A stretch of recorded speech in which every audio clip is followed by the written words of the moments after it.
ನಮಸ್ಕಾರ, ಇದು ನಮ್ಮ ಸ್ವರ್ಣ ನ್ಯೂಸ್. ಮೊದಲಿಗೆ ಹೆಡ್ಲೈನ್ಸ್. ಮೈಶುಗರ್ ಕಾರ್ಖಾನೆಯ ಬಾಯ್ಲರ್ಗೆ ಅಗ್ನಿಸ್ಪರ್ಶ. ಮೈಶುಗರ್ ಕಾರ್ಖಾನೆಗೆ 28 ಕೋಟಿ ಮೂಲ ಬಂಡವಾಳಕ್ಕೆ ಸರ್ಕಾರಕ್ಕೆ ಪ್ರಸ್ತಾವನೆ. ಜುಲೈ ತಿಂಗಳಿನಲ್ಲಿ ಕಬ್ಬು ಅರೆಯುವ ಕಾರ್ಯ ಆರಂಭ ಎಂದ ಶಾಸಕ ರವಿಕುಮಾರ್ ಗೌಡ ಗಣಿಗ. ಮಂಡ್ಯದಲ್ಲಿ ಆಟೋ ನಿಲ್ದಾಣ ನಿರ್ಮಾಣಕ್ಕೆ ಕೇಂದ್ರ ಸಚಿವರಿಂದ ಭೂಮಿ ಪೂಜೆ. ಕಾಂಗ್ರೆಸ್ ಅಧಿಕಾರಕ್ಕೆ ಬಂದ ಮೇಲೆ ವಿಶ್ವವಿದ್ಯಾನಿಲಯಗಳನ್ನು ಮುಚ್ಚುತ್ತಿದ್ದಾರೆ. ಮಂಡ್ಯಕ್ಕೆ ಕಾಂಗ್ರೆಸ್ ಕೊಡುಗೆ ಏನು ಎಂದು ಪ್ರಶ್ನಿಸಿದ ಕುಮಾರಸ್ವಾಮಿ. ಡಾಕ್ಟರ್ ಬೆಸಗರಹಳ್ಳಿ ರಾಮಣ್ಣ ಕಥಾ ಸಂಕಲನ ಪ್ರಶಸ್ತಿ ಪ್ರದಾನ. ರಾಮಣ್ಣ ಬರೆದಿರುವ ಆಲೆಮನೆ ಕೃತಿ ಲೋಕಾರ್ಪಣೆ. ಸಾಹಿತ್ಯ ಸಮ್ಮೇಳನಗಳ ಬಗ್ಗೆ ಹಂಪ ನಾಗರಾಜಯ್ಯ ವಿಷಾದ. ಮಂಡ್ಯದಲ್ಲಿ ಡಾಕ್ಟರ್ ಶ್ಯಾಮಪ್ರಸಾದ್ ಮುಖರ್ಜಿ ಪುಣ್ಯಸ್ಮರಣೆ. ಮುಖರ್ಜಿರವರ ದೇಶ ಪ್ರೇಮದ ಬಗ್ಗೆ ಗಣ್ಯರ ಪ್ರಶಂಸೆ. ದೇಶದ ಸಮಗ್ರತೆಗೆ ಹೋರಾಡಿದ ನಾಯಕನ ಗುಣಗಾನ. ರೈತರ ಜೀವನಾಡಿ ಮೈಶುಗರ್ ಕಾರ್ಖಾನೆಯ ಬಾಯ್ಲರ್ಗೆ ಮಂಡ್ಯ ಕ್ಷೇತ್ರದ ಶಾಸಕರಾದ ರವಿಕುಮಾರ್ ಗೌಡ ಅವರು ಅಗ್ನಿಸ್ಪರ್ಶ ಮಾಡಿದರು. ಇದಕ್ಕೂ ಮೊದಲು ಕಾರ್ಖಾನೆ ಆವರಣದಲ್ಲಿ ಕಳಸ ಪ್ರತಿಷ್ಠಾಪನೆ, ಗಣಪತಿ ಹೋಮ ಸೇರಿದಂತೆ ಹಲವು ಪೂಜಾ ಕಾರ್ಯಕ್ರಮಗಳು ಜರುಗಿದವು. ಮಂಡ್ಯದ ಮೈಶುಗರ್ ಸಕ್ಕರೆ ಕಾರ್ಖಾನೆಯಲ್ಲಿ ಪೂಜೆ ಸಲ್ಲಿಸಿ ಬಾಯ್ಲರ್ಗೆ ಅಗ್ನಿಸ್ಪರ್ಶ ನೀಡಿದರು.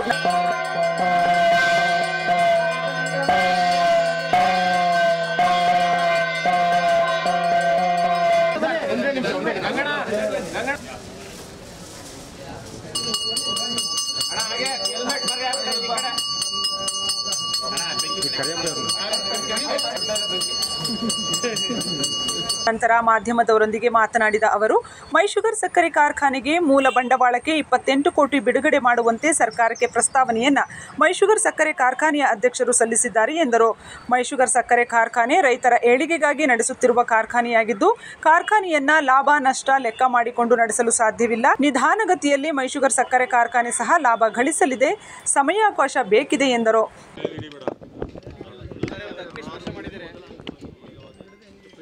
ಇವತ್ತು ಒಳ್ಳೆ ಮುಹೂರ್ತ, ಸೋಮವಾರ, ಶಿವನವಾರ. ಮಂಡ್ಯ ರೈತರೆಲ್ಲ ಸಮೃದ್ಧಿಯಿಂದ ಇರಲಿ ಅಂತೇಳಿ ಕಾವೇರಿ ಮಾತೆ ಕೂಡ ತುಂಬ ಹರಿತಾ ಇದ್ದಾಳೆ. ಕಳೆದ ವರ್ಷ 2,01,000 ಮೆಟ್ರಿಕ್ ಟನ್ನನ್ನು ಹರಿದಿದೆ ಶುಗರ್ ಫ್ಯಾಕ್ಟ್ರಿ. ಯಾವುದೇ ಒಂದು ಇಂಚಿಂತೂ ತೊಂದರೆ ಇಲ್ಲದೆ ಎಲ್ರಿಗೂ 100% ಪೇಮೆಂಟು ಕೂಡ ಪ್ರಪ್ರಥಮ ಬಾರಿ 15 ವರ್ಷಗಳ ನಂತರ ಕೊಟ್ಟಿದ್ದೀವಿ, ಯಾವುದೇ ತೊಂದರೆ ಆಗದಂಗೆ. ಈ ವರ್ಷ 4 ಲಕ್ಷದಿಂದ 4.5 ಲಕ್ಷ ಟನ್ನನ್ನು ಹರಿಬೇಕು ಅಂತ ಗುರಿ ಇಟ್ಕೊಂಡಿದ್ದೀವಿ. ಈ ಬಾರಿನೂ ಏನು ತೊಂದರೆ ಇಲ್ಲ. ಸರ್ಕಾರ ಕೂಡ 25 ಲಕ್ಷ ಹೆಚ್ಚುವರಿ ನಮ್ಮ ಅಧ್ಯಕ್ಷರು ಕೇಳಿದ್ದಾರೆ ಫ್ಯಾಕ್ಟ್ರಿ ನಡಿಬೇಕು ಅಂತ. CM ಕೂಡ ಬಿಡುಗಡೆ ಮಾಡ್ತೀವಿ ಅಂತ ಹೇಳಿದರೆ ಶೀಘ್ರದಲ್ಲೇ 25 ಕೋಟಿ ರೂಪಾಯಿನೂ ಏನು ರನ್ನಿಂಗ್ ಬಂಡವಾಳವನ್ನು ಬಿಡುಗಡೆ ಮಾಡ್ತೀವಿ. ಅದಾದಮೇಲೆ ಶುಗರ್ ಮಾರಿ ಮತ್ತೆ ಕೇಳಬಾರ್ದು ಅಂತ ಹೇಳಿದ್ದೀವಿ. ಶುಗರ್ ಫ್ಯಾಕ್ಟ್ರಿ ಈ ಬಾರಿ ರೈತರಿಗೆ ಈ ಸಕಾಲಕ್ಕೆ ಪೇಮೆಂಟು ಕೂಡ ಕೊಡ್ತೀವಿ. ಯಾವುದೇ ಆತಂಕ ಬೇಡ. ಆಳುಗಳನ್ನು ಕಳಿಸ್ತೀವಿ. ಖಾಸಗಿ ಶುಗರ್ ಫ್ಯಾಕ್ಟ್ರಿಯವರು ನಮ್ಮ ಪ್ರದೇಶಕ್ಕೆ ಬರೋದನ್ನು ತಡೆಗಟ್ತೀವಿ. ಲಾಭ ಇನ್ನೂ ಆಗಿಲ್ಲ. ಭಾಳ ವರ್ಷಗಳಿಂದ ನಷ್ಟ ಇರೋದು. ಸಡನ್ ಅಂತ ನಾಳೆ ಬೆಳಗ್ಗೆ ಲಾಭ ಆಗೋಕ್ಕಾಗಲ್ಲ. ಕೆಲವೊಮ್ಮೆ ಸೆಂಟಿಮೆಂಟಲ್ಗೋಸ್ಕರ, ರೈತರಿಗೋಸ್ಕರ ಎಲ್ಲವನ್ನೂ ಲಾಭವನ್ನು ನಿರೀಕ್ಷೆ ಮಾಡೋದಕ್ಕಾಗಲ್ಲ. ಈಗ KSRTC BTS ಲಾಭ ಇಲ್ಲ ಹಂಗಂತ ಮುಚ್ಚೋಕ್ಕಾಗಲ್ಲ. ಕೆಲವೊಂದು ಸೇವಾ ಮನೋಭಾವದಿಂದ ನಡೆಸ್ಬೇಕಾಗತ್ತೆ. ಆದರೆ ಇದಕ್ಕೆ ಲಾಭ ತರೋದಕ್ಕೆ ಏನೇನು ಮಾಡಬೇಕು ಅದನ್ನು ಪ್ಲ್ಯಾನ್ನ ಮಾಡ್ತಾಯಿದ್ದೀವಿ. ಕೋಜನ್ ತಯಾರು ಮಾಡೋದು, ಮಲಾಸಸ್ ತಯಾರು ಮಾಡೋದು, ಹಿಂದೆ ಏನೇನು ಮಾಡ್ತಿದ್ದೋ ಅದನ್ನೆಲ್ಲ ಈಗ ಮತ್ತೆ ಪ್ಲ್ಯಾನ್ನ ಮಾಡ್ತಾಯಿದ್ದೀವಿ. ಅದನ್ನು ನೋಡಿಕೊಂಡು ವಾಣಿಜ್ಯ ಚಟುವಟಿಕೆಗಳನ್ನು ಕೆಲವೊಂದು ಆರಂಭಿಸಬೇಕು ಅಂತ ಡಿಸೈಡ್ ಮಾಡ್ತಾಯಿದ್ದೀವಿ. ಎಲ್ಲ ನೋಡಿ ಶುಗರ್ ಫ್ಯಾಕ್ಟ್ರಿ ತನ್ನ ಕಾಲ ಮೇಲೆ ತಾನೇ ನಿಂತ್ಕೊಳ್ಳೋ ರೀತಿ ನಮ್ಮ ಸರ್ಕಾರದ ಅವಧಿಯಲ್ಲಿ ಮಾಡ್ತೀವಿ. ಮೈಶುಗರ್ ಸಕ್ಕರೆ ಕಾರ್ಖಾನೆ ಅಧ್ಯಕ್ಷ CD ಗಂಗಾಧರ್ ಮಾತನಾಡಿ, 2025-26ನೇ ಸಾಲಿನಲ್ಲಿ ಕಳೆದ 10 ವರ್ಷದ ನಂತರ ಈ ಹಂಗಾಮಿನಲ್ಲಿ ದಾಖಲೆಯ ಮಟ್ಟದಲ್ಲಿ ಕನಿಷ್ಠ 4.5 ಲಕ್ಷ ಟನ್ ಕಬ್ಬು ನುರಿಸುವ ಗುರಿ ಹೊಂದಿದ್ದೇವೆ ಎಂದು ಹೇಳಿದರು. ಈಗಾಗಲೇ ಮೈಸೂರು ಸಕ್ಕರೆ ಕಂಪನಿಗೆ 4,35,000 ಟನ್ ಕಬ್ಬು ರೈತರು ಒಪ್ಪಿ ಮಾಡಿಕೊಂಡಿದ್ದಾರೆ ಎಂದು ಇದೇ ಸಂದರ್ಭದಲ್ಲಿ ಮಾಹಿತಿ ನೀಡಿದರು. ಬಹಳ ಯಶಸ್ವಿಯಾಗಿ ನಾವು ಕಬ್ಬನ್ನು ನುರಿಸಬೇಕು ಅಂತಕ್ಕಂಥ ಆಶಯವನ್ನು ಹೊಂದಿದ್ದೇವೆ. ದಾಖಲೆಯ ಪ್ರಮಾಣದಲ್ಲಿ ಕಳೆದ 10 ವರ್ಷಗಳ ನಂತರ ಈ ಒಂದು ಹಂಗಾಮಿನಲ್ಲಿ ಹೆಚ್ಚಿನ ಕಬ್ಬನ್ನು ನುರಿಸಬೇಕು ಅನ್ನುವಂಥ ಆಲೋಚನೆ ಇದ್ದೀವಿ. ಕನಿಷ್ಠ 4.5 ಲಕ್ಷ ಟನ್ ಕಬ್ಬನ್ನು ಈ ಹಂಗಾಮಿನಲ್ಲಿ ನಾವು ನುರಿಸಲೇಬೇಕು ಅಂತಕ್ಕಂಥ ಗುರಿಯನ್ನು ಹೊಂದಿದ್ದೇವೆ. ಈಗಾಗಲೇ ಸುಮಾರು 4,35,000 ಟನ್ ನಮ್ಮ ಮೈಸೂರು ಸಕ್ಕರೆ ಕಂಪನಿಗೆ ನಮ್ಮ ರೈತ ಬಂಧುಗಳು ಒಪ್ಪಿಗೆ ಮಾಡ್ಕೊಂಡಿದ್ದಾರೆ. ಈ ಸಂದರ್ಭದಲ್ಲಿ ಜಿಲ್ಲಾಧಿಕಾರಿ ಡಾಕ್ಟರ್ ಕುಮಾರ ಸೇರಿದಂತೆ ಇನ್ನಿತರೆ ಅಧಿಕಾರಿಗಳು ಉಪಸ್ಥಿತರಿದ್ದರು. ಮಂಡ್ಯದ ಸಂಜೆಯ ವೃತ್ತದಲ್ಲಿ ಮಾಜಿ ಪ್ರಧಾನಿ ಹಾಗೂ ರಾಜ್ಯಸಭಾ ಸದಸ್ಯರಾದ ಎಚ್.ಡಿ. ದೇವೇಗೌಡ ಮತ್ತು ಕೇಂದ್ರ ಸಚಿವ ಎಚ್.ಡಿ. ಕುಮಾರಸ್ವಾಮಿ ಅವರ ಪ್ರದೇಶ ಅಭಿವೃದ್ಧಿ ನಿಧಿ ಅನುದಾನದಲ್ಲಿ ಸುಸರ್ಜಿತ ಆಟೋ ನಿಲ್ದಾಣ ನಿರ್ಮಾಣ ಕಾಮಗಾರಿಗೆ ಕೇಂದ್ರ ಸಚಿವ ಎಚ್.ಡಿ. ಕುಮಾರಸ್ವಾಮಿ ಭೂಮಿ ಪೂಜೆಯನ್ನು ನೆರವೇರಿಸಿದರು. ಕೇಂದ್ರ ಸಚಿವ ಎಚ್.ಡಿ. ಕುಮಾರಸ್ವಾಮಿ ಅವರು ಭಾನುವಾರ ಬೆಳಗ್ಗೆ ಆಟೋ ಚಾಲಕರ ಜೊತೆಗೂಡಿ ನಿಲ್ದಾಣ ನಿರ್ಮಾಣಕ್ಕೆ ಭೂಮಿ ಪೂಜೆಯನ್ನು ಸಲ್ಲಿಸಿದರು. ಈ ಸಂದರ್ಭದಲ್ಲಿ ಮಾತನಾಡಿದ ಕೇಂದ್ರ ಸಚಿವರು, ಇಲ್ಲಿ ಸುಸರ್ಜಿತ ಆಟೋ ನಿಲ್ದಾಣ ಬೇಕು ಎನ್ನುವುದು ಬಹಳ ದಿನಗಳ ಬೇಡಿಕೆಯಾಗಿತ್ತು. ಆ ಬೇಡಿಕೆ ಈಡೇರಿಸುವ ಕೆಲಸ ಆಗ್ತಾ ಇದೆ.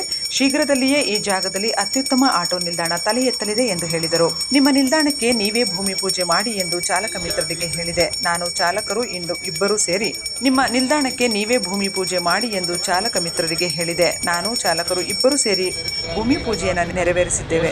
ನಗರದಲ್ಲಿ ಆಟೋ ವ್ಯವಸ್ಥೆ ಜನತೆಯ ಸಂಚಾರಕ್ಕೆ ಬಹಳ ಅನುಕೂಲವಾಗಿದೆ. ಆಟೋ ಚಾಲಕರು ಮಳೆ ಬಿಸಿಲೆನ್ನದೇ ಕಷ್ಟ ಅನುಭವಿಸುತ್ತಿದ್ದಾರೆ. ನಮಗೊಂದು ಸುಸಜ್ಜಿತ ನಿಲ್ದಾಣ ಮಾಡಿಕೊಡಿ ಎಂದು ಕೇಳಿದರು. ತಕ್ಷಣವೇ ಅದಕ್ಕೆ ಕ್ರಮ ವಹಿಸಿದ್ದೇವೆ.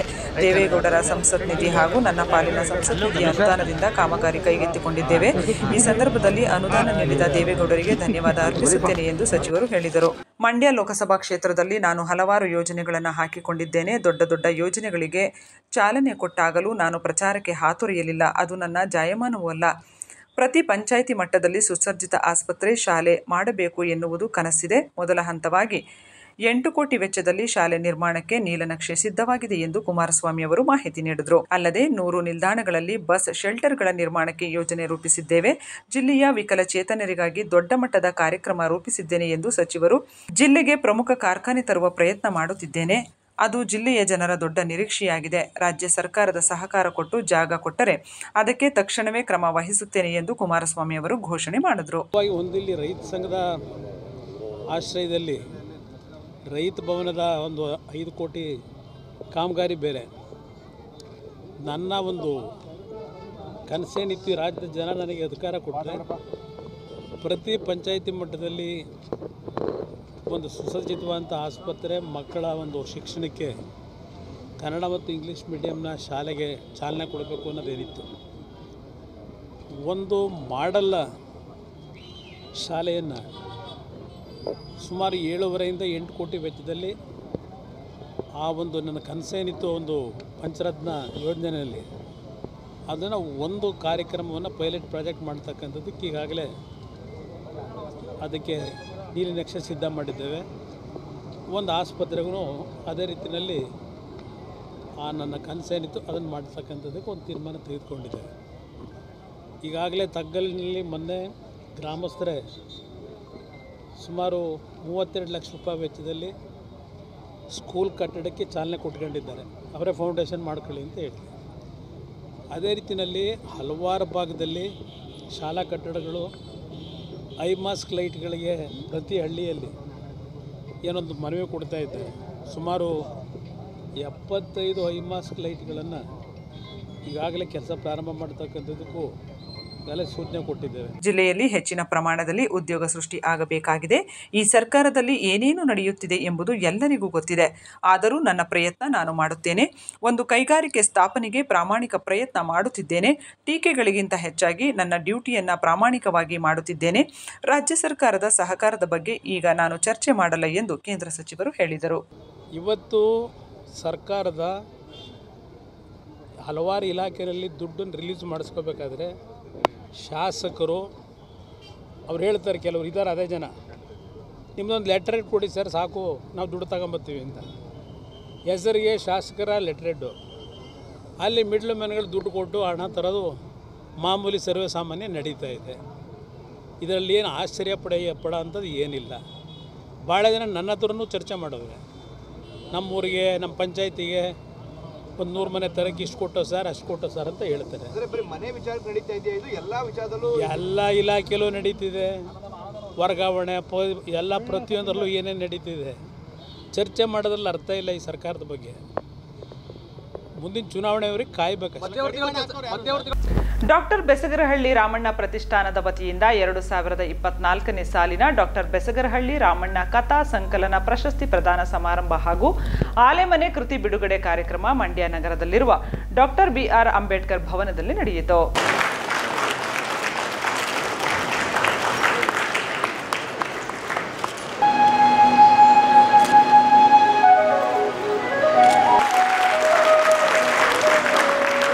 ಸರ್ವೆ ನಂಬರ್ 97 ಕೃತಿಯ ಲೇಖಕ ಅನಿಲ್ ಗುಣಾಪುರ ಅವರಿಗೆ ಹಿರಿಯ ಸಾಹಿತಿ ನಾಡೋಜ ಡಾಕ್ಟರ್ ಹಂಪ ನಾಗರಾಜಯ್ಯ 25,000 ರು ನಗದು ಬಹುಮಾನದೊಂದಿಗೆ ಪ್ರಶಸ್ತಿ ಪತ್ರ ನೀಡಿ ಗೌರವಿಸಲಾಯಿತು.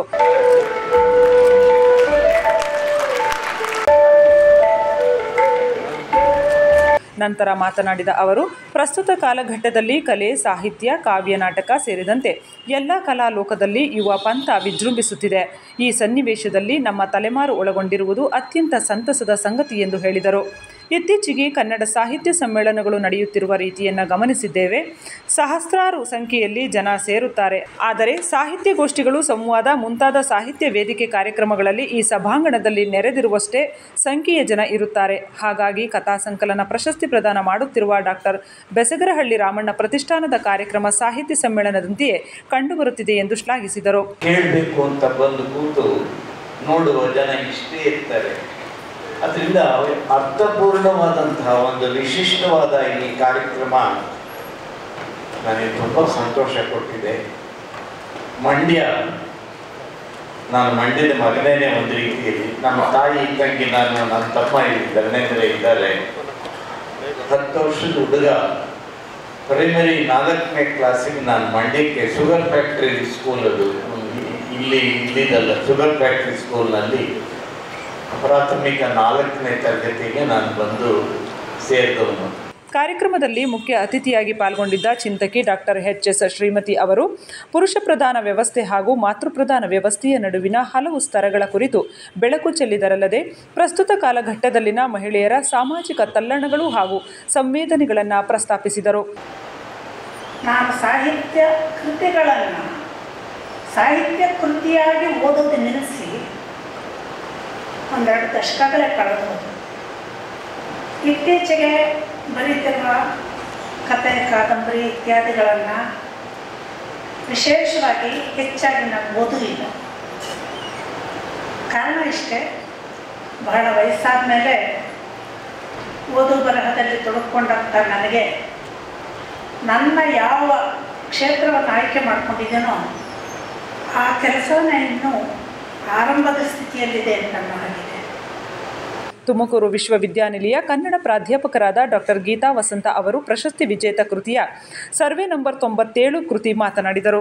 ಸರ್ವೆ ನಂಬರ್ 97 ಕೃತಿಯ ಕುರಿತು ಮಾತನಾಡಿದರು. ಈ ಕನ್ನಡದ ಕಥನ ಪರಂಪರೆ ಅದು ಬರೀ ಬಿಡಿ ಕಥಾ ಸಂಕಲನಗಳ ಜಗತ್ತು ಅಷ್ಟೇ ಅಲ್ಲ. ಅದು ಒಂದು ಇಡಿಯಾಗಿ ಕನ್ನಡದ ಕಥನ ಪರಂಪರೆಯನ್ನು ನೋಡಿದಾಗ ಅಲ್ಲೊಂದು ನಾವು ಕನ್ನಡದ ಸಾಂಸ್ಕೃತಿಕ ಜಗತ್ತನ್ನು ನೋಡ್ಬೋದು, ಕನ್ನಡದ ರಾಜಕೀಯ ಪ್ರಜ್ಞೆಯನ್ನು ನೋಡ್ಬೋದು, ಕನ್ನಡದ ಸಾಮಾಜಿಕ ಪಲ್ಲಟಗಳನ್ನು ನೋಡ್ಬೋದು ಅಂತ ಅನಿಸ್ತದೆ. ಡಾಕ್ಟರ್ ಬೆಸಗರಹಳ್ಳಿ ರಾಮಣ್ಣ ಅವರ ಪುತ್ರ ಪೊಲೀಸ್ ಅಧಿಕಾರಿ ಬಿ.ಆರ್. ರವಿಕಾಂತೇಗೌಡ ಅವರು ಪ್ರಾಸ್ತಾವಿಕ ನುಡಿಯೊಂದಿಗೆ ಸ್ವಾಗತ ಕೋರಿದರು. ಈ ದಿವಸ ಕಥಾ ಸಂಕಲನ ಪ್ರಶಸ್ತಿಗೆ ನಾಡಿನ ಮೂಲೆಯಿಂದ ಎಂದಿನಂತೆ ಜನ ಬಂದಿದ್ದಾರೆ. ಅನೇಕರು ಬೀದರ್ನಿಂದ ಬಂದಿದ್ದಾರೆ, ಬಳ್ಳಾರಿಯಿಂದ ಬಂದಿದ್ದಾರೆ, ಚಾಮರಾಜನಗರದಿಂದ ಬಂದಿದ್ದಾರೆ, ಬೆಂಗಳೂರಿನಿಂದ ಬಂದಿದ್ದಾರೆ, ಮೈಸೂರಿನಿಂದ ಬಂದಿದ್ದಾರೆ. ನಮ್ಮ ಚಂದಿಗಾಲು ಕೆ.ಆರ್. ನಗರ ಗ್ರಾಮದಿಂದ 100 ಜನ ಬಂದಿದ್ದಾರೆ. ಹೀಗೆ ಕರ್ನಾಟಕದ ವಿವಿಧ ಭಾಗಗಳಿಂದ ಈ ಕಾರ್ಯಕ್ರಮಕ್ಕೆ ಜನ ಬಂದು ಸಂಭ್ರಮಿಸ್ತಾರೆ. ಈ ಸಂಭ್ರಮಕ್ಕೆ ಅವರು ಡಾಕ್ಟರ್ ಬೆಸಗರಹಳ್ಳಿ ರಾಮಣ್ಣ ಮಾತ್ರ ಕಾರಣ ಅಲ್ಲ. ಇಲ್ಲಿ ಒಂದು ಸಾಹಿತ್ಯದ ಕುರಿತು ನಾವೆಲ್ಲ ಮಾತನಾಡ್ಬೋದು. ಸಾಹಿತ್ಯದ ಕುರಿತು ಏನು ಗಣ್ಯರಿದ್ದಾರೆ ಅವರೆಲ್ಲ ನಮ್ಮ ಜೊತೆ ಏನು ಮಾತನಾಡ್ತಾರೆ ಎನ್ನುವ ಕುತೂಹಲದಿಂದ ಕೂಡ ಬರ್ತಾರೆ. ಜೊತೆಗೆ ಪ್ರತಿಷ್ಠಾನದ ಪೋಷಕರಾದ ಡಿ.ಪಿ. ರಾಜಮ್ಮ, ರಾಮಣ್ಣ, ಪ್ರತಿಷ್ಠಾನದ ಅಧ್ಯಕ್ಷೆ ಎಚ್.ಆರ್. ಸುಜಾತ ಅವರು ಉಪಸ್ಥಿತರಿದ್ದರು. ಮಂಡ್ಯ ಜಿಲ್ಲಾ ಬಿಜೆಪಿ ಘಟಕದ ವತಿಯಿಂದ ಡಾಕ್ಟರ್ ಶ್ಯಾಮ ಪ್ರಸಾದ್ ಮುಖರ್ಜಿರವರ ಪುಣ್ಯ ಸ್ಮರಣೆಯನ್ನ ಮಂಡ್ಯ ನಗರದಲ್ಲಿರುವ ಪಕ್ಷದ ಕಚೇರಿಯಲ್ಲಿ ಆಚರಣೆ ಮಾಡಲಾಯಿತು. ಮುಖಂಡರು ಹಾಗೂ ಕಾರ್ಯಕರ್ತರು ಡಾಕ್ಟರ್ ಶ್ಯಾಮ್ ಪ್ರಸಾದ್ ಮುಖರ್ಜಿ ಅವರ ಭಾವಚಿತ್ರಕ್ಕೆ ಪುಷ್ಪಾರ್ಚನೆ ಸಲ್ಲಿಸಿದರು. ಈ ಸಂದರ್ಭದಲ್ಲಿ ರಾಜ್ಯ ಕಾರ್ಯದರ್ಶಿ ಎಚ್.ಆರ್. ಅಶೋಕ್ ಮಾತನಾಡಿ, ಶ್ಯಾಮಪ್ರಸಾದ್ ಮುಖರ್ಜಿ ಅವರು ಬಿಜೆಪಿಯ ಮೂಲ ಪಕ್ಷವಾದ ಜನಸಂಘದ ಸಂಸ್ಥಾಪಕರು ಮತ್ತು ದೇಶದ ಅಖಂಡತೆ ಮತ್ತು ಏಕತೆಗಾಗಿ ಪ್ರಾಣವನ್ನು ಬಲಿಕೊಟ್ಟವರು ಎಂದು ಹೇಳಿದರು. ಶ್ಯಾಮ್ ಪ್ರಕಾಶ್ ಮುಖರ್ಜಿಯವರು ಮೊದಲು ಕಾಂಗ್ರೆಸ್ಸಲ್ಲಿ ನೆಹರು ಅವರ ಸರ್ಕಾರದಲ್ಲಿ ಮೊದಲ MP ಆಗಿ ಗೆದ್ದಿರ್ತಾರೆ. ಅವರ ಆಡಳಿತದಲ್ಲಿ ಸಚಿವರಾಗಿ ಕೆಲಸ ಮಾಡ್ತಾ ಇರ್ತಾರೆ. ಅವರು ಹಿಂದುತ್ವವಾದವನ್ನು ಅಲ್ಲೇ ಪ್ರತಿಪಾದಿಸ್ತಾ ಇರ್ತಾರೆ. ಇವರು ಕಾಂಗ್ರೆಸ್ನ ಹಿಂದೂ ವಿರೋಧಿ ನೀತಿಗಳಿಗೆ ವಿರುದ್ಧವಾಗಿ ವಿರೋಧ ಮಾಡಿ ಅವರು ಮುಂದೆ ಬರ್ತಕ್ಕಂಥ ಸನ್ನಿವೇಶಗಳಲ್ಲಿ ಅವರು ಜನಸಂಘವನ್ನು ಪಕ್ಷವನ್ನು ಪ್ರತಿಷ್ಠಾಪಕ ನಿಟ್ಟಿನಲ್ಲಿ ಕೆಲಸ ಮಾಡ್ತಾರೆ. ಅವರದೊಂದು ಧ್ಯೇಯ ವಾಕ್ಯ ಇರ್ತದೆ, ವ್ಯಕ್ತಿಗಿಂತ ಪಕ್ಷಕ್ಕಿಂತ ದೇಶ ಮೊದಲು. ಅಂದರೆ ಯಾವುದೇ ವ್ಯಕ್ತಿಗಿಂತ ಪಕ್ಷ ದೊಡ್ಡದು, ಪಕ್ಷಕ್ಕಿಂತ ದೇಶ ದೊಡ್ಡದು. ಈ ರೀತಿಯ ಕಾನ್ಸೆಪ್ಟ್ ಇಟ್ಕೊಂಡು ಅವರು ಪಕ್ಷದ ಚಟುವಟಿಕೆಯಲ್ಲಿ ಇಡೀ ಭಾರತ ದೇಶದಲ್ಲಿ ಪಕ್ಷವನ್ನು ಮುಂತರುವಲ್ಲಿ ಪ್ರಗತಿಯನ್ನು ಸಾಧಿಸ್ತಾರೆ. ಜಿಲ್ಲಾ ಉಪಾಧ್ಯಕ್ಷರಾದ ಕೆಂಪಬೋರಯ್ಯ ಮಾತನಾಡಿ, ರಾಷ್ಟ್ರ ನಿರ್ಮಾಣದಲ್ಲಿ ಅವರ ಅಮೂಲ್ಯ ಕೊಡುಗೆಯನ್ನ ಯಾವಾಗಲೂ ಗೌರವದಿಂದ ಸ್ಮರಿಸಲಾಗುತ್ತದೆ. ದೇಶದ ಸಮಗ್ರತೆಯನ್ನು ಕಾಪಾಡಿಕೊಳ್ಳಲು ಮುಖರ್ಜಿ ಅವರು ಅಸಮಾನವಾದ ಧೈರ್ಯ ಮತ್ತು ಶಕ್ತಿಯನ್ನು ಪ್ರದರ್ಶಿಸಿದರು ಎಂದು ಹೇಳಿದರು. ಜಿಲ್ಲಾ ಕಾರ್ಯದರ್ಶಿ ಕ್ರಾಂತಿ ಮಂಜು ಮಾತನಾಡಿ, ರಾಷ್ಟ್ರವಾದಿ ರಾಜಕಾರಣವನ್ನು ಪ್ರತಿಪಾದಿಸಿದ ಮುಖರ್ಜಿರವರು ಏಕ ವಿಧಾನ್ ಏಕ ಪ್ರಧಾನ್ ಮತ್ತು ಏಕ ಸಂವಿಧಾನ್ ಘೋಷಣೆಯನ್ನ ಮಾಡಿದವರು ಎಂದು ಹೇಳಿದರು. ಕಾರ್ಯಕ್ರಮದಲ್ಲಿ ನಗರ ಘಟಕದ ಪ್ರಧಾನ ಕಾರ್ಯದರ್ಶಿ ಪ್ರಸನ್ನ, ಸಿಟಿ ಮಂಜುನಾಥ್, ಸಿದ್ದರಾಜು, ಭಾಗ್ಯಮ್ಮ, ಗುರುದರ್ಶನ್, ಚಂದ್ರು ಸೇರಿದಂತೆ ಮತ್ತಿತರರು ಇದ್ದರು.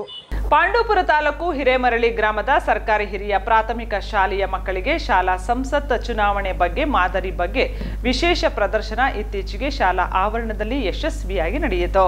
ಸರ್ಕಾರಿ ಹಿರಿಯ ಪ್ರಾಥಮಿಕ ಮುಖ್ಯ ಶಿಕ್ಷಕರಾದ ಆರ್ ಸಂಪತ್ ಕುಮಾರ್ ಅವರು ನಮ್ಮ ಸ್ವರ್ಣ ವಾಹಿನಿಯೊಂದಿಗೆ ಮಾತನಾಡಿ, ನಮ್ಮ ಸಹೋದ್ಯೋಗಿ ಮಿತ್ರರು ಹಾಗೂ ಎಸ್ಡಿಎಂಸಿ ಸದಸ್ಯರು ಮತ್ತು ಮಕ್ಕಳ ಪೋಷಕರು ಕೈಜೋಡಿಸಿ ಮಕ್ಕಳಿಗೆ ಚುನಾವಣಾ ಪ್ರಕ್ರಿಯೆಗಳ ಬಗ್ಗೆ ಸ್ಫೂರ್ತಿ ನೀಡಿದರು. ಮಕ್ಕಳಿಗೆ ಆಹಾರ, ಆರೋಗ್ಯ, ಮುಖ್ಯಮಂತ್ರಿಗಳ ಜವಾಬ್ದಾರಿ ಏನಿರುತ್ತದೆ, ರಾಜ್ಯಪಾಲರ ಕರ್ತವ್ಯಗಳು ಯಾವ ರೀತಿ ನಿರ್ಮಾಣಗೊಳ್ಳಬೇಕು, ಮುಖ್ಯಮಂತ್ರಿಗಳು ಇಲ್ಲದಿದ್ದಾಗ ಉಪಮುಖ್ಯಮಂತ್ರಿಗಳ ಆಯೋಜನೆಗಳು ಯಾವ ರೀತಿ ಕರ್ತವ್ಯ ನಿರ್ವಹಿಸಬೇಕು, ಈ ಎಲ್ಲ ಕೆಲಸ ಕಾರ್ಯಗಳು ನಡೆಯಬೇಕಾದರೆ ಶಾಲೆಯ ಪ್ರಗತಿ ಹೇಗಿರಬೇಕು, ಶೈಕ್ಷಣಿಕ ಪ್ರಗತಿ ಹೇಗಿರಬೇಕು, ಪ್ರಸಕ್ತವಾಗಿ ಅರಿವು ಮೂಡಿಸಲು ಈ ಕಾರ್ಯಕ್ರಮ ಮಾಡುತ್ತಿರುವುದಾಗಿ ತಿಳಿಸಿದರು. ಮತ್ತು ಸರ್ಕಾರಿ ಶಾಲೆಯ ಅಭಿವೃದ್ಧಿಗೆ ಪೋಷಕರು ಮತ್ತು ಜನಪ್ರತಿನಿಧಿಗಳು, ಎಸ್ಡಿಎಂಸಿ ಪದಾಧಿಕಾರಿಗಳು ನೆರವು ನೀಡಬೇಕಾಗಿ ಮನವಿ ಮಾಡಿದರು. ಪ್ರತಿ ತಿಂಗಳು ನಡೆಯುವ ಸಭೆಗೆ ಪೋಷಕರು ಹಾಜರಾಗಿ ಮಕ್ಕಳು ಯಾವ ರೀತಿ ಕ್ರಿಯಾಶೀಲರಾಗಿದ್ದಾರೆ ಎಂದು ತಿಳಿದು ತಮ್ಮ ತಮ್ಮ ಅನಿಸಿಕೆಗಳ ಮಾರ್ಗದರ್ಶನ ನೀಡಬೇಕು. 100ಕ್ಕೆ 100ರಷ್ಟು ಪೋಷಕರು ಸಭೆಗೆ ಹಾಜರಾಗಲು ಮನವಿ ಮಾಡಿದರು. ಸರ್ಕಾರಿ ಶಾಲೆಗಳು ಖಾಸಗಿ ಶಾಲೆಗಳಿಗಿಂತ ಕಡಿಮೆ ಇಲ್ಲ ಎನ್ನುವ ಮನೋಭಾವನೆ ಎಲ್ಲರಲ್ಲೂ ಬರಲಿ ಎಂದು ತಿಳಿಸಿದರು. ಕಾರ್ಯಕ್ರಮದಲ್ಲಿ ಶಿಕ್ಷಕರ ದಿನಾಚರಣೆ ಎಸ್ಡಿಎಂಸಿ ಸದಸ್ಯರು ಹಾಗೂ ಅಧ್ಯಕ್ಷರ ಜೊತೆಗೆ ಅನಿಲ್ ಕುಮಾರ್, ಈರೇಗೌಡ ಹಾಗೂ ಗ್ರಾಮದ ಜಯರಾಮ್ ಹಾಗೂ ಶಿಕ್ಷಕ ವೃಂದ ಭಾಗಿಯಾಗಿದ್ದರು. ಬಹುಮಾಪನ ಕೆಲಸಗಳಿಗೆ ಸರ್ಕಾರಿ ಭೂಮಾಪಕರಿಗೆ ನೀಡುವ ಹಾಗೆಯೇ ಸಮಾನ ವೇತನವನ್ನ ತಮಗೂ ನೀಡಬೇಕೆಂದು ಆಗ್ರಹಿಸಿ ಮದ್ದೂರು ತಾಲೂಕಿನ ಸರ್ಕಾರಿ ಪರವಾನಗಿ ಪಡೆದಿರುವ ನೌಕರರು ಒತ್ತಾಯ ಮಾಡಿದರು.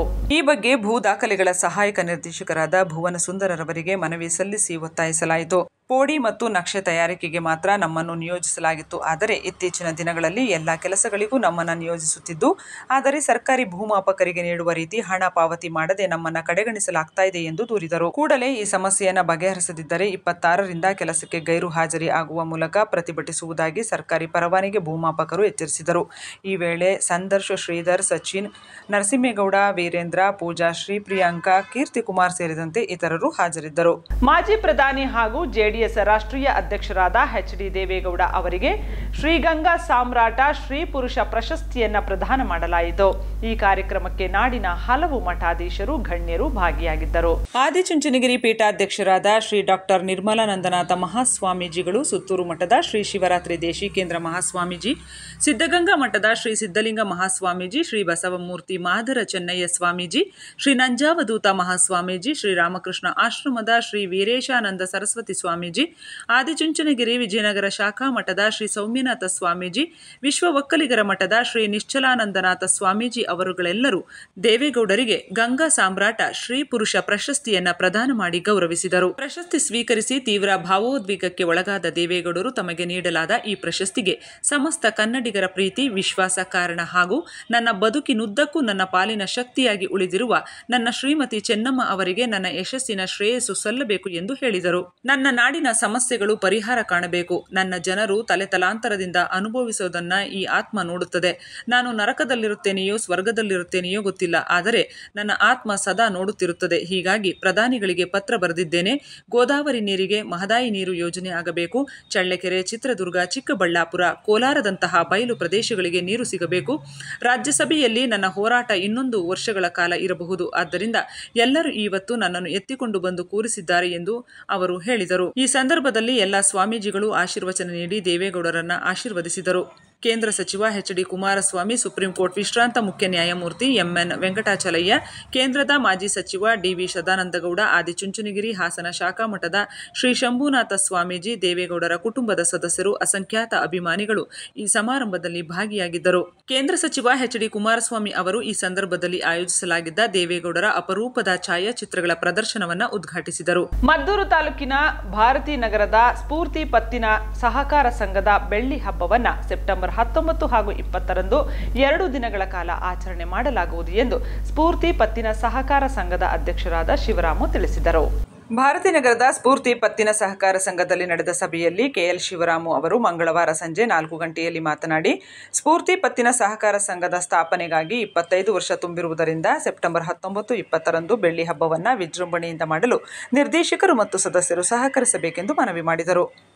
ಬೆಳ್ಳಿ ಹಬ್ಬದ ಪ್ರಯುಕ್ತ ಬೃಹತ್ ಆರೋಗ್ಯ ತಪಾಸಣಾ ಶಿಬಿರವನ್ನು ಹಮ್ಮಿಕೊಂಡಿರುವುದರಿಂದ ಹಲವು ಆಸ್ಪತ್ರೆಯ ನುರಿತ ವೈದ್ಯರು ಪಾಲ್ಗೊಳ್ಳಲಿದ್ದಾರೆ. ಕಾರ್ಯಕ್ರಮಕ್ಕೆ ಕೇಂದ್ರ ಸಚಿವ ಎಚ್.ಡಿ. ಕುಮಾರಸ್ವಾಮಿ, ಜಿಲ್ಲಾ ಉಸ್ತುವಾರಿ ಸಚಿವ ಎನ್. ಚಲುವರಾಯಸ್ವಾಮಿಯವರು, ಹಾಲಿ ಮತ್ತು ಮಾಜಿ ಶಾಸಕರು, ವಿಧಾನ ಪರಿಷತ್ ಸದಸ್ಯರು, ಸಹಕಾರ ಕ್ಷೇತ್ರದಲ್ಲಿನ ಅನೇಕ ಗಣ್ಯರನ್ನು ಆಹ್ವಾನಿಸಲಾಗುವುದು ಎಂದರು. ಇದೇ ವೇಳೆ ಸ್ಫೂರ್ತಿ ಪತ್ತಿನ ಸಹಕಾರ ಸಂಘದ ಉಪಾಧ್ಯಕ್ಷ ಸಿದ್ದರಾಮೇಗೌಡ, ನಿರ್ದೇಶಕರಾದ ರಘು, ಶಿವರಾಜು, ಸುರೇಶ್, ರಮೇಶ್, ಕೆಂಪರಾಜು, ಮನೋಹರಗೌಡ, ವಿನಯಕುಮಾರ್, ರೇಖಾ, ವಿಜಯೇಂದ್ರ, ಗುರುಸಿದ್ದಯ್ಯ, ಸಮಿತಿಯ ಸದಸ್ಯ ಬಿಎಸ್ ಬೋರೇಗೌಡ, ಅಣ್ಣೂರು ಸತೀಶ್, ಸಂಘದ ಸಿಇಒ ಅಜಯ್ ಕುಮಾರ್ ಹಾಗೂ ಸಿಬ್ಬಂದಿ ವರ್ಗದವರು ಉಪಸ್ಥಿತರಿದ್ದರು. ಜೂನ್ 27ರಂದು ನಾಡಪ್ರಭು ಕೆಂಪೇಗೌಡರ ಜಯಂತಿಯನ್ನ ಪಟ್ಟಣದಲ್ಲಿ ಅದ್ಧೂರಿ ಹಾಗೂ ಅರ್ಥಪೂರ್ಣವಾಗಿ ಆಚರಿಸಲಾಗುವುದು ಎಂದು ಕರ್ನಾಟಕ ಒಕ್ಕಲಿಗರ ಒಕ್ಕೂಟದ ತಾಲೂಕು ಅಧ್ಯಕ್ಷರಾದ ಯೋಗೇಶ್ ಪಾಂಡವಪುರದ ಪ್ರವಾಸಿ ಮಂದಿರದಲ್ಲಿ ತಿಳಿಸಿದರು. ತಾಲೂಕು ಆಡಳಿತ ಸೌಧದ ಮುಂದೆ ನಾಡಪ್ರಭು ಕೆಂಪೇಗೌಡರ ಭಾವಚಿತ್ರಕ್ಕೆ ಪುಷ್ಪಾರ್ಚನೆ ಸಲ್ಲಿಸಿದ ಬಳಿಕ ವೇದಿಕೆ ಕಾರ್ಯಕ್ರಮ ನಡೆಯಲಿದೆ. ಕೃಷಿ, ತೋಟಗಾರಿಕೆ, ರೇಷ್ಮೆ ಕ್ಷೇತ್ರಗಳಲ್ಲಿ ಸಾಧನೆ ಮಾಡಿದ 6 ಮಂದಿ ಹಾಗೂ ಎಸ್ಎಸ್ಎಲ್ಸಿ, ಪಿಯುಸಿ ಸರ್ಕಾರಿ ಶಾಲೆಯಲ್ಲಿ ಹೆಚ್ಚು ಅಂಕ ಗಳಿಸಿದ ತಲಾ 2 ವಿದ್ಯಾರ್ಥಿಗಳನ್ನು ಸನ್ಮಾನಿಸಲಾಗುವುದು ಎಂದರು. ರಾಜ್ಯ ಸಂಘಟನಾ ಕಾರ್ಯದರ್ಶಿ ಸಿಆರ್ ರಮೇಶ್ ಮಾತನಾಡಿ, ನಾಡಪ್ರಭು ಕೆಂಪೇಗೌಡರ ಜಯಂತಿ ಕಾರ್ಯಕ್ರಮಕ್ಕೆ ಪಕ್ಷಭೇದ ಮರೆತು ಒಕ್ಕಲಿಗ ಸಮುದಾಯದ ಎಲ್ಲರೂ ಹೆಚ್ಚಿನ ಸಂಖ್ಯೆಯಲ್ಲಿ ಭಾಗವಹಿಸಬೇಕು ಎಂದು ಮನವಿ ಮಾಡಿದರು. ಒಕ್ಕಲಿಗ ಸಂಘದ ಯುವ ಅಧ್ಯಕ್ಷ ದೀಪು ಮಾತನಾಡಿ, ತಾಲೂಕಿನಲ್ಲಿ ಒಕ್ಕಲಿಗರ ಸಂಘದ ಸದಸ್ಯತ್ವ ಕಾರ್ಡ್ ಮಾಡಿಸದಿರುವವರು ಸಮುದಾಯದವರು ಎಂಡಿಸಿಸಿ ಬ್ಯಾಂಕ್ನಲ್ಲಿ 1280 ರು ಪಾವತಿಸಿ ಹೆಚ್ಚಿನ ಸಂಖ್ಯೆಯಲ್ಲಿ ಸದಸ್ಯತ್ವಕ್ಕೆ ಅನುವು ಮಾಡಿಕೊಡಲಾಗಿದೆ ಎಂದು ಈ ವೇಳೆ ತಿಳಿಸಿದರು. ಕೆಂಪೇಗೌಡರ ಕೃಷಿ ಪತ್ತಿನ ಸಹಕಾರ ಸಂಘದ ಅಧ್ಯಕ್ಷ ಜನತಾ ಭಂಡಾರ ರಾಮಕೃಷ್ಣೇಗೌಡ ಮಾತನಾಡಿದರು. ಒಕ್ಕಲಿಗ ಸಮುದಾಯಕ್ಕೆ 1250 ರು ಪಾವತಿಸಿ ಸಂಘದಲ್ಲಿ ಷೇರುದಾರರಾಗಬಹುದು ಎಂದು ತಿಳಿಸಿದರು. ಈ ವೇಳೆಯಲ್ಲಿ ತಾಲೂಕು ಸರ್ಕಾರಿ ನೌಕರರ ಸಂಘದ ಅಧ್ಯಕ್ಷರಾದ ಎಸ್ಎನ್ ಕೆಂಪೇಗೌಡ ಕೃಷಿ ಪತ್ತಿನ ಸಹಕಾರ ಸಂಘದ ನಿರ್ದೇಶಕ ಎ ನಾಗರಾಜು, ಎನ್ ಕೃಷ್ಣೇಗೌಡ, ಮುಖಂಡರಾದ ರಾಮಲಿಂಗೇಗೌಡ, ನಟರಾಜು, ಡೇರಿ ರಾಮು, ಮಹಂತೇಶ್, ನವೀನ್, ಚೆಲುವರಾಜು ಇದ್ದರು. ಕರ್ನಾಟಕ ರಾಜ್ಯ ಪ್ರಾಥಮಿಕ ಶಾಲಾ ಶಿಕ್ಷಕರ ಸಂಘದ ಪಾಂಡವಪುರ ತಾಲೂಕು ಘಟಕದ ಅಧ್ಯಕ್ಷರನ್ನಾಗಿ ಎಂ.ಡಿ. ಕುಮಾರ್ ಅವರನ್ನ ನೇಮಕ ಮಾಡಿರುವುದಾಗಿ ತಿಳಿಸಲಾಗಿದೆ. ಕರ್ನಾಟಕ ರಾಜ್ಯ ಪ್ರಾಥಮಿಕ ಶಾಲಾ ಶಿಕ್ಷಕರ ಸಂಘ ಪಾಂಡವಪುರ ತಾಲೂಕು ಘಟಕಕ್ಕೆ ಅಧ್ಯಕ್ಷರನ್ನ ನೇಮಕ ಮಾಡುವ ಕುರಿತು ಪತ್ರಿಕಾ ಪ್ರಕಟಣೆ ಮಾಡಲಾಯಿತು. ತಾಲೂಕು ಘಟಕದ ಅಧ್ಯಕ್ಷರಾದ ಪಿ. ಮಂಜುನಾಥ್ ರವರು ತಮ್ಮ ಹುದ್ದೆಗೆ 24/3/2025ರಂದು ರಾಜೀನಾಮೆ ನೀಡಿದ್ದು, ಮುಂದಿನ ಪ್ರಕ್ರಿಯೆಗಳನ್ನು ಜರುಗಿಸುವವರೆಗೂ ಎಂ.ಡಿ. ಕುಮಾರ್ ಅವರನ್ನ ಕರ್ನಾಟಕ ರಾಜ್ಯ ಪ್ರಾಥಮಿಕ ಶಾಲಾ ಶಿಕ್ಷಕರ ಸಂಘ ಬೆಂಗಳೂರು ತಾಲೂಕು ಘಟಕದ ಪಾಂಡವಪುರ ಅಧ್ಯಕ್ಷರನ್ನಾಗಿ ನೇಮಕ ಮಾಡಲಾಗಿದೆ. ರಾಜ್ಯ ಸಂಘದ ಬೈಲಾ ನಿಯಮಗಳ ಅನ್ವಯ ಹಾಗೂ ರಾಜ್ಯ ಸಂಘದ ನಿರ್ದೇಶನದಂತೆ ಮುಂದಿನ ಆದೇಶದವರೆಗೆ ಕಾರ್ಯನಿರ್ವಹಿಸಲು ಸೂಚಿಸಲಾಗಿದೆ ಎಂದು ಪತ್ರಿಕಾಗೋಷ್ಠಿಯಲ್ಲಿ ತಿಳಿಸಿದರು. ಇದೇ ಸಂದರ್ಭದಲ್ಲಿ ನಮ್ಮ ಸ್ವರ್ಣವಾಹಿನಿಯೊಂದಿಗೆ ಮಾತನಾಡಿದ ಎಂ.ಡಿ. ಕುಮಾರ್ ಅವರು, ಜಿಲ್ಲಾ ಸಂಘವೇ ಆಗಲಿ ತಾಲೂಕು ಘಟಕವೇ ಆಗಲಿ ಕೇಂದ್ರ ಸಂಘ ಯಾವ ರೀತಿ ನಿರ್ದೇಶನ ಜಾರಿ ಮಾಡುತ್ತದೆಯೋ ಆ ನಿರ್ದೇಶನದ ಮೇರೆಗೆ ಪ್ರಕ್ರಿಯೆಗಳನ್ನು ಒಳಗೊಳ್ಳಬೇಕು. ಕಳೆದ ದಿನಗಳಲ್ಲಿ ನಡೆದ ಬೆಳವಣಿಗೆಯಲ್ಲಿ ಕೇವಲ 3-4 ನಿರ್ದೇಶಕರು ಉಪಾಧ್ಯಕ್ಷರನ್ನು ಅಧ್ಯಕ್ಷರನ್ನಾಗಿ ನೇಮಕ ಮಾಡಿ ಕೊಟ್ಟಿರುವ ಹೇಳಿಕೆ ರಾಜ್ಯ ಸಂಘದ ಬೈಲಾ ಹೇಳಿಕೆಗೆ ವಿರುದ್ಧವಾಗಿದೆ ಹಾಗೂ ಸಂಘ ವಿರೋಧಿ ಚಟುವಟಿಕೆ ಎಂದು ತಿಳಿಸಿದರು. ದಾನಿಗಳಿಂದ ಸಾವಿರಾರು ರೂಗಳನ್ನು ಪಡೆದು 10 ವರ್ಷಗಳಿಂದ ಪಾಳು ಬಿದ್ದಿದ್ದ ಭವನವನ್ನ ಪುನರ್ಜೀವನಗೊಳಿಸಲು ಎಲ್ಲಾ ಶಿಕ್ಷಕರು ಶ್ರಮ ವಹಿಸಿದ್ದು, ಇದರ ಏಳಿಗೆಯನ್ನು ಸಹಿಸದ ಸಂಘದಲ್ಲಿ ಕೆಲಸ ಮಾಡುತ್ತಿರುವ ತಮ್ಮಗಳಿಗೆ ಕಪ್ಪು ಚುಕ್ಕಿ ಹಾಗೂ ಅವಹೇಳನಕಾರಿ ಹೇಳಿಕೆಯನ್ನು ಕೊಟ್ಟು ಸಂಘ ವಿರೋಧಿ ಚಟುವಟಿಕೆಗಳನ್ನು ನಡೆಸುತ್ತಿದ್ದಾರೆ ಎಂದು ತಿಳಿಸಿದರು. ಮಾಜಿ ಅಧ್ಯಕ್ಷ ಪಿ. ಮಂಜುನಾಥ್ ರವರು ಮಾತನಾಡಿ, ಇತ್ತೀಚಿನ ದಿನಗಳಲ್ಲಿ ನಮ್ಮ ಸಂಘದ ಸದಸ್ಯರುಗಳು ನಾವೇ ಅಧ್ಯಕ್ಷರು ಎಂದು ಘೋಷಣೆ ಮಾಡಿರುವುದು ದುರದೃಷ್ಟಕರ ಎಂದು ತಿಳಿಸಿದರು. ಪತ್ರಿಕಾಗೋಷ್ಠಿಯಲ್ಲಿ ಶಿಕ್ಷಕರ ಸಂಘದ ಅಧ್ಯಕ್ಷರಾದ ಎಂ.ಡಿ. ಕುಮಾರ್, ನೌಕರರ ಸಂಘದ ಅಧ್ಯಕ್ಷರಾದ ಕೆಂಪೇಗೌಡ, ಮಾಜಿ ಶಿಕ್ಷಕರ ಸಂಘದ ಅಧ್ಯಕ್ಷ ಪಿ. ಮಂಜುನಾಥ್, ಉಪಾಧ್ಯಕ್ಷೆ ಸುಮಂಗಲ, ಸಹ ಕಾರ್ಯದರ್ಶಿ ಕೆ. ಮಂಜುಳಾ, ಎಸ್ಸಿ/ಎಸ್ಟಿ ಜಿಲ್ಲಾ ಅಧ್ಯಕ್ಷರಾದ ಶಿವಲಿಂಗಯ್ಯನವರು ಭಾಗವಹಿಸಿದ್ದರು. ಮಳವಳ್ಳಿ ತಾಲೂಕಿನ ಹಾಡ್ಲಿ ಮೇಳಾಪುರ ವೃತ್ತದಲ್ಲಿನ ಅರುಣೋದಯ ಹಿರಿಯ ಪ್ರಾಥಮಿಕ ಶಾಲೆಯ ಅನುದಾನಿತ ಶಿಕ್ಷಕರಿಗೆ ಪ್ರಥಮ ವೇತನ ಬಿಡುಗಡೆ ಮಾಡುವಂತೆ ಒತ್ತಾಯಿಸಿ ಜೂನ್ ತಿಂಗಳಿನಲ್ಲಿ ಜಿಲ್ಲಾಧಿಕಾರಿ ಕಚೇರಿ ಎದುರು ಪ್ರತಿಭಟನೆ ನಡೆಸಲಾಗುವುದು ಎಂದು ದಲಿತ ಸಂಘರ್ಷ ಸಮಿತಿಯ ರಾಜ್ಯಾಧ್ಯಕ್ಷ ವೆಂಕಟಗಿರಿಯಯ್ಯ ತಿಳಿಸಿದರು.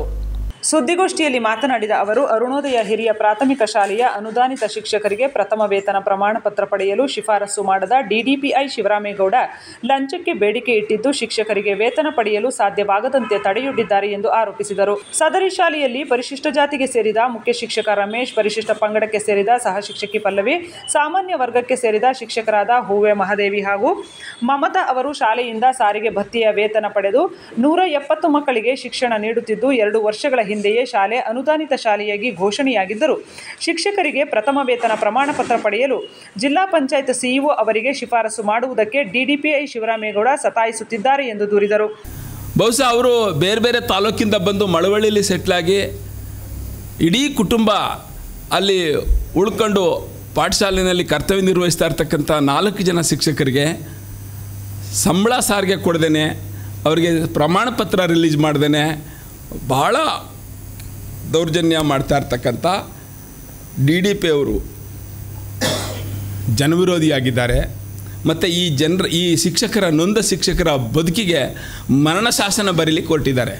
ಬಹುಶಃ ಇನ್ನೊಂದು ವರ್ಷದೊಳಗೆ ಅದಕ್ಕೆ ಅನುಮತಿ ಕೊಡದೆ ಹೋದರೆ ಆ ಹುದ್ದೆಯೇ ರದ್ದಾಗುತ್ತೆ. 18 ವರ್ಷ ದುಡಿದವರು ಕತೆ ಏನಾಗಬೇಕು? ನಮ್ಮ ಶಿವರಾಮೇಗೌಡರು DDP ಅವರು DC ಕರೆಸಿ ಹೇಳಿಸಿದ್ದಾರೆ, CEO ಕರೆಸಿ ಹೇಳಿಸಿದ್ದಾರೆ. ಅಷ್ಟೇ ಯಾಕೆ ಇನ್ನೂ ವಿಳಂಬ ಮಾಡಬೇಕು ಅಂತೇಳಿ ಕಾನೂನು ಬಾಹಿರವಾಗಿ ಕಮಿಷನರಿಗೆ ಪತ್ರ ಬರೀತಾರೆ, ಇದು ಡ್ರ್ಯಾಗ್ ಆಗಲಿ ಅಂತ. ಆ ಕಮಿಷನರಿಂದ ವಾಪಸ್ಸಾಗಿದೆ, ನಿಮ್ಮ ಹಂತದಲ್ಲೇ ಕ್ರಮ ಕೈಗೊಳ್ಳಿ ಅಂತ. ಈ ಥರ 4 ಜನ ಶಿಕ್ಷಕರಿಗೆ, ಅದರೊಳಗೆ ಒಬ್ಬರು SC ಇದ್ದಾರೆ, ಒಬ್ಬ ST ಇದ್ದಾರೆ, ಇಬ್ಬರು ಜನರಲ್ ಇದ್ದಾರೆ. ಈ 4 ಜನ ಶಿಕ್ಷಕರಿಗೆ ಅತ್ಯಂತ ಮರಣ ಶಾಸನ ಮಾಡಲಿಕ್ಕೆ ಕೊಟ್ಟಿರ್ತಕ್ಕಂಥ ಶಿವರಾಮೇಗೌಡರು ಕರ್ತವ್ಯ ಲೋಪ ಎಸಗಿದ್ದಾರೆ, ಭ್ರಷ್ಟಾಚಾರಿ ಆಗಿದ್ದಾರೆ. ಇವರು ನೊಂದ ಶಿಕ್ಷಕರ ಬಾಳಿಗೆ ಕತ್ತಲಾಗ್ತಾ ಇದ್ದಾರೆ. ಅರುಣೋದಯ ಶಾಲೆಯ ಮುಖ್ಯ ಶಿಕ್ಷಕ ರಮೇಶ್ ಮಾತನಾಡಿ, ಭ್ರಷ್ಟಾಚಾರ ಜಾತಿವಾದಿಯಾಗಿರುವ ಡಿಡಿಪಿಐ ಶಿವರಾಮೇಗೌಡ ಶಿಫಾರಸು ಪತ್ರ ಪಡೆಯಲು ಬಂದ ಶಿಕ್ಷಕರಿಗೆ ತಲಾ 5 ಲಕ್ಷ ಲಂಚಕ್ಕೆ ಬೇಡಿಕೆ ಇಟ್ಟಿದ್ದು, ಲಂಚ ನೀಡದ ಕಾರಣ ಶಿಕ್ಷಕರು ವೇತನ ಪಡೆಯದಂತೆ ಅನ್ಯಾಯವೆಸಗುತ್ತಿದ್ದು ಮಾನಸಿಕವಾಗಿ ಶಿಕ್ಷಕರ ಮೇಲೆ ದೌರ್ಜನ್ಯ ಎಸಗಿದ್ದಾರೆ. ಕೂಡಲೇ ಜಿಲ್ಲಾಡಳಿತ ಲಂಚ ಬಾಕತನ DDPI ಅಮಾನತುಗೊಳಿಸಿ ಶಿಕ್ಷಕರಿಗೆ ಪ್ರಥಮ ವೇತನ ನೀಡಲು ಕ್ರಮ ವಹಿಸುವಂತೆ ಪ್ರತಿಭಟನೆಯ ಮೂಲಕ ಒತ್ತಾಯಿಸಲಾಗುವುದು ಎಂದರು. ನಮ್ಗೆ ಹೇಳಿದಾಗ ಕೊನೆಯಲ್ಲಿ ನಮಗೆ ದಾರಿ ತೋರಿಸಿದ್ದು, ನಾವು ಎಲ್ಲ ಪ್ರಯತ್ನ ಮಾಡಾದ್ಮೇಲೆ ನಮ್ಮ ಇವ್ರ ಹತ್ರ ಬಂದು ನಾವು ನ್ಯಾಯ ಕೊಡಿಸ್ಕೊಡಿ ಅಂತ ಬಂದಿದ್ದೀವಿ. ಈಗಲೂ ಕೂಡ ಮೊನ್ನೆ ಕಮಿಷನರ್ಗೆ ವಾಪಸ್ ಹಾಕಿದರು, ನಿಮ್ಮ ಹಂತದಲ್ಲಿ ಬಗೆಹರಿಸಿ ಅಂತ. ನಾವು ಹೋಗಿ ಕಮಿಷನರ್ಗೆ ರಿಕ್ವೆಸ್ಟ್ ಮಾಡ್ಕೊಂಡು ಬೆಂಗಳೂರಲ್ಲಿ, ಅವರು ಶಿಕ್ಷಕರ ಹೊಟ್ಟೆ ಮೇಲೆ ಅನ್ಯಾಯ ಮಾಡಬೇಡಿ, ನಿಮ್ಮ ಜಿಲ್ಲಾಡಳಿತದಲ್ಲಿ ನೀವೇ ತೀರ್ಮಾನಕೊಂಡು ಒಂದು ಷರತ್ತು ಹಾಕಿ ಏನೋ ಒಂದು ಇದು ಮಾಡಿ ಸಂಬಳ ಮಾಡಿಕೊಡಿ, ಸರ್ಕಾರ ಕಳಿಸ್ಬಿಟ್ರೆ ಮತ್ತೆ ಅವ್ರ ಜೀವನ ಹಾಳಾಗುತ್ತೆ ಅಂತೇಳಿ ವಾಪಸ್ಸೇ ಕಳಿಸಿದ್ರು ಸರ್ ಅವರು. ಆದರೂ ಕೂಡ ಇನ್ನೊಂದು 15 ದಿನ ಹೋಗಲಿ ನೋಡೋಣ, ಬ್ಯುಸಿ ಇದ್ದೀನಿ, ಆಮೇಲೆ ಏನು ಮಾಡಬೇಕು ಅಂತ ಯೋಚನೆ ಮಾಡ್ತಾಯಿದ್ದೀನಿ, ಇದೇ ಥರ ಹೇಳ್ತಾ ಇದ್ದಾರೆ DDP ಅವರು ಹೊರತು. ನೆನ್ನೂ ಕೂಡ ಹೋಗಿದ್ದೆ ಸರ್. ಗೋಷ್ಠಿಯಲ್ಲಿ ದಲಿತ ಸಂಘರ್ಷ ಸಮಿತಿಯ ವಿಭಾಗೀಯ ಸಂಚಾಲಕ ಅನಿಲ್ ಕುಮಾರ್, ಜಿಲ್ಲಾಧ್ಯಕ್ಷ ಆನಂದ್, ಮಹಿಳಾ ಜಿಲ್ಲಾಧ್ಯಕ್ಷೆ ಸುಷ್ಮಿತಾ, ಆನಂದ್, ರಂಗಸ್ವಾಮಿ, ಸುರೇಶ್, ಶರಾವತಿ, ಸಹ ಶಿಕ್ಷಕಿ ಪಲ್ಲವಿ ಇದ್ದರು. ಮಳವಳ್ಳಿ ತಾಲೂಕಿನ ಧನಗೂರು ಗ್ರಾಮದ ಮುಜರಾಯಿ ಇಲಾಖೆಗೆ ಸೇರಿದ ಶ್ರೀ ವೀರಭದ್ರೇಶ್ವರ ಸ್ವಾಮಿ ದೇವಾಲಯಕ್ಕೆ ಸೇರಿದ ಜಾಗವನ್ನು ಅತಿಕ್ರಮಣ ಮಾಡಿಕೊಳ್ಳಲಾಗಿದೆ ಮತ್ತು ಒತ್ತುವರಿ ಮಾಡಿಕೊಳ್ಳಲಾಗಿದೆ ಎಂದು RTI ಕಾರ್ಯಕರ್ತ BA ಕಲ್ಲೇಶ ಆರೋಪಿಸಿದರು. ಸುದ್ದಿಗೋಷ್ಠಿಯಲ್ಲಿ ಮಾತನಾಡಿದ ಅವರು, ದೇವಾಲಯದ ಜಾಗಕ್ಕೆ ಸಂಬಂಧಿಸಿದ ಪತ್ರಗಳು ದೇವಾಲಯದ ಹೆಸರಿನಲ್ಲದೆ ಒತ್ತುವರಿ ಮಾಡಿಕೊಂಡಿದ್ದು ಅನ್ಯರ ಹೆಸರಿನಲ್ಲಿ ಖಾತೆ ಮಾಡಿಸಲಾಗಿದೆ ಎಂದರು. ಧನಗೂರು ಗ್ರಾಮದ ಸರ್ವೆ ನಂಬರ್ 116, 120, 121ನೇ ದೇವಾಲಯಕ್ಕೆ ಸಂಬಂಧಿಸಿದ ಜಮೀನಿನ ಸಂಬಂಧ ದಾಖಲೆಗಳನ್ನು ಪರಿಶೀಲಿಸಿದ ವೇಳೆ ಯಾವುದೇ ದಾಖಲೆ ದೊರೆಯದ ಕಾರಣ ತಹಸೀಲ್ದಾರ್ ಅವರಿಗೆ ದೂರು ಸಲ್ಲಿಸಿದ ಹಿನ್ನೆಲೆ ತಹಸೀಲ್ದಾರ್ ಸರ್ವೇಯರ್ ಬೀರೇಶ್ ಅವರಿಗೆ ಅಳತೆ ಮಾಡಿ ಹದ್ದುಬಸ್ತು ಮಾಡಲು ಸೂಚಿಸಿದ್ದಾರೆ. ಹದ್ದುಬಸ್ತು ಮಾಡಲು ದಾಖಲೆ ಮರುಪರಿಶೀಲನೆ ನಡೆಸಿದಾಗ ದೇವಸ್ಥಾನದ ಹೆಸರಿನಲ್ಲಿ RTC ಬರದಿರುವುದು ಬೆಳಕಿಗೆ ಬಂದಿದೆ ಎಂದು ಹೇಳಿದರು. ದೇವಾಲಯದ ಸ್ಥಳದ RTCಗಳು ಮುಸಲ್ಮಾನ್ ಜನಾಂಗದವರ ಹೆಸರಿನಲ್ಲಿ ಬರುತ್ತಿದ್ದು ದೇವಾಲಯದ ಹೆಸರಿನಲ್ಲಿದ್ದ ಜಮೀನನ್ನ ಸೈಟ್ ಮಾಡಿ ಮಾರಾಟ ಮಾಡಲಾಗಿದೆ. ಸದರಿ ಗ್ರಾಮದಲ್ಲಿ ಮುಸ್ಲಿಮರೇ ಅತಿ ಹೆಚ್ಚಿನ ಸಂಖ್ಯೆ ಇದ್ದು ಅದನ್ನು ಪ್ರಶ್ನಿಸಲು ಸಾಧ್ಯವಾಗದೆ ಭಯದ ವಾತಾವರಣ ಸೃಷ್ಟಿಯಾಗಿದೆ ಎಂದು ತಿಳಿಸಿದರು. 1983ರಲ್ಲಿ ಅಂದಿನ ಕಂದಾಯ ಅಧಿಕಾರಿ ಮಾಡಿದ ಲೋಪದಿಂದಾಗಿ ದೇವಾಲಯದ ಆಸ್ತಿ 1983ರಲ್ಲಿ ಅಂದಿನ ಕಂದಾಯ ಅಧಿಕಾರಿ ಮಾಡಿದ ಲೋಪದಿಂದಾಗಿ ದೇವಾಲಯದ ಆಸ್ತಿ ಮುಜರಾಯಿ ಇಲಾಖೆಗೂ ಸೇರದೆ ದೇವಸ್ಥಾನದ ಹೆಸರಿಗೂ ಇಲ್ಲದೆ ಇದ್ದು ಅಧಿಕಾರಿಗಳು ಕೂಡಲೇ ಈ ಸಂಬಂಧ ಗಮನ ಹರಿಸಿ ಕೂಡಲೇ ಸ್ಥಳ ಅಳತೆ ಮಾಡಿಸಿ ಹದ್ದುಬಸ್ತು ಮಾಡುವ ಜೊತೆಗೆ ಮುಜರಾಯಿ ಇಲಾಖೆಗೆ ಸೇರಿಸಬೇಕು, ಇಲ್ಲವಾದಲ್ಲಿ ಕಾನೂನು ಹೋರಾಟ ಮಾಡಲಾಗುವುದು ಎಂದು ಎಚ್ಚರಿಸಿದರು. ಯಾದಕ್ಕೆ ಇವರು ಬಿಡಿಸ್ತಾ ಇಲ್ಲ, ಮಾಡ್ತಾ ಇಲ್ಲ ಅನ್ನೋದು ನಮ್ಮ ಪ್ರಶ್ನೆ.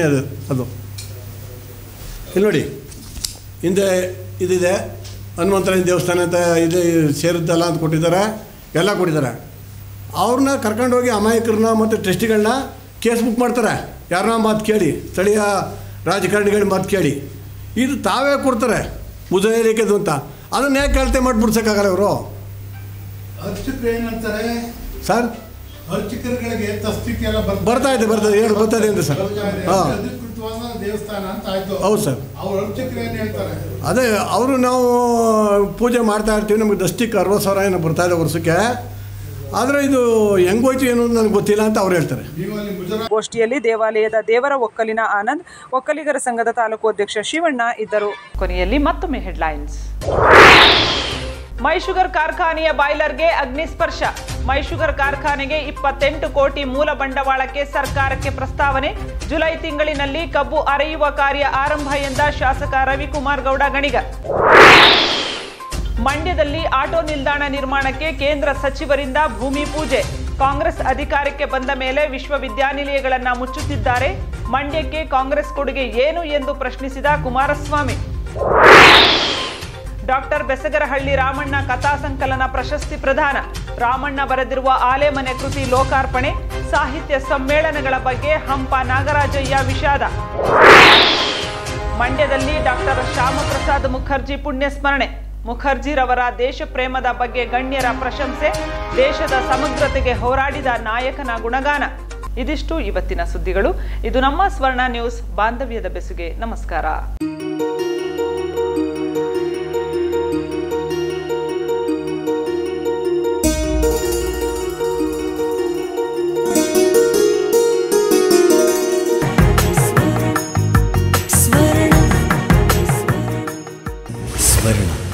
ಇದು ಬಾಂಧವ್ಯಗಳ ಬೆಸುಗೆ.